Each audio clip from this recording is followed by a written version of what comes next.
মধ্যপ্রাচ্যের যুদ্ধ ময়দান থেকে ভেসে আসছে নানা ধরনের খবর। অনেক মিডিয়া পক্ষপাতমূলক সংবাদ প্রচার করছে। কেউ করছে ইরানের পক্ষে, আবার কেউ বা করছে আমেরিকা ইসরায়েলের পক্ষে। অনেকেই বলছে আমেরিকা নাকি ইরানকে একেবারে শেষ করে ফেলেছে। আসলেই কি আমেরিকা ইরানকে শেষ করে দিয়েছে?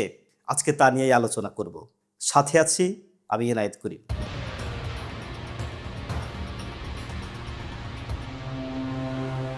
আমি বলবো আমেরিকা ইরানকে শেষ করে দেয়নি বা দিতে পারেনি, এই ধরনের দাবি অতিরঞ্জিত ও রাজনৈতিক প্রচারণা। নাম্বার এক, যদি আমেরিকা ইরানকে একেবারে শেষ করে দিত তাহলে ইরানের পক্ষ থেকে এত মিসাইল হামলা হচ্ছে কেন?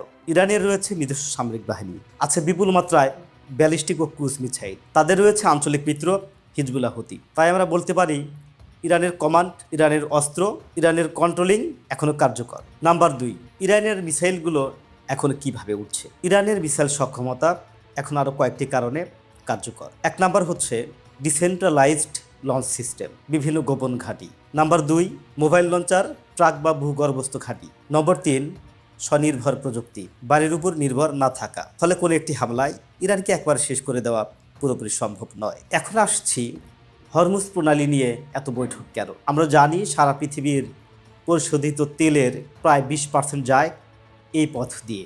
ইরান যদি এটি ব্লক করে দেয় তাহলে এটি শুধুমাত্র মধ্যপ্রাচ্যের নয়, সারা পৃথিবীর মাথা ব্যথার কারণ হয়ে যাবে। তাই আমেরিকা কখনো এই ব্যাপারে একা সিদ্ধান্ত নেয় না, তারা 40টি প্লাস দেশের সাথে বসে তারপর সিদ্ধান্ত নেয়। কাজে এই হরমুজ প্রণালীটা একটি গুরুত্বপূর্ণ ব্যাপার হয়ে দাঁড়িয়েছে। আর এই হরমুজ প্রণালীটা পুরোপুরি দখলে আছে ইরানের। এটি এখন পর্যন্ত আমেরিকা বা অন্য কোনো দেশ দখল নিতে পারেনি শত চেষ্টার পরেও। তারপর আসছি, ইরান যদি শেষ হয়েই যেত তাহলে তেলের বাজারে এত অস্থিরতা কেন? তেলের বাজার কখনো ঝুঁকি চায় না, তারা চায় ভরসা। তেলের বাজার ভয় পায় অনিশ্চয়তাকে। যুদ্ধ মানেই সরবরাহ ঝুঁকি। আর ইরান হচ্ছে পৃথিবীর অন্যতম বড় তেল প্রস্তুতকারী একটি দেশ। তাই মধ্যপ্রাচ্যে তেলের বাজার অস্থিতিশীল হলে পুরো বিশ্ব অস্থির হয়ে যায়। সেজন্য ইরান এখন একটি গুরুত্বপূর্ণ বিষয়। ইরান যদি একেবারে শেষ হয়েই যেত তাহলে এই তেলের নিয়ন্ত্রণ থাকতো আমেরিকা বা ইসরায়েলের হাতে। আর যদি তাই হতো তাহলে তেলের বাজারে এত অস্থিরতা হতো না।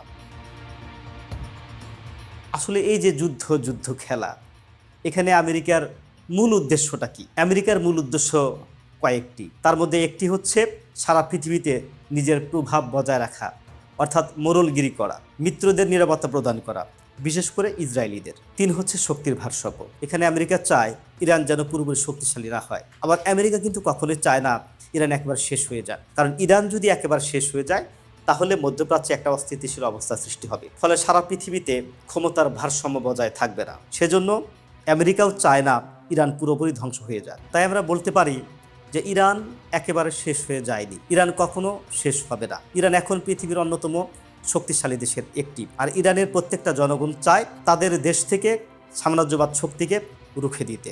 সে কারণে ইরান কখনো শেষ হবে না। আর ইরানের পাশেই রয়েছে পৃথিবীর অন্যতম পরাশক্তিশালী কয়েকটি দেশ, যেমন চীন, রাশিয়া, কোরিয়ার মতো উন্নত সমরাস্ত্র সম্পন্ন দেশগুলো। এবং এইসব দেশ ইরানকে নানাভাবে কারিগরি সহায়তা দিয়ে যাচ্ছে। তো কাজেই ইরান একেবারে শেষ হবার নয়। আশা করি আমার এই বিশ্লেষণাত্মক বক্তব্য থেকে আপনারা নিশ্চয়ই বুঝতে পেরেছেন যে ইরান এখনও পুরোপুরি ধ্বংস হয়ে যায়নি। তবে যুদ্ধের মোড় কখন কোন দিকে গড়ায় সেটা আমাদের দেখার বিষয়।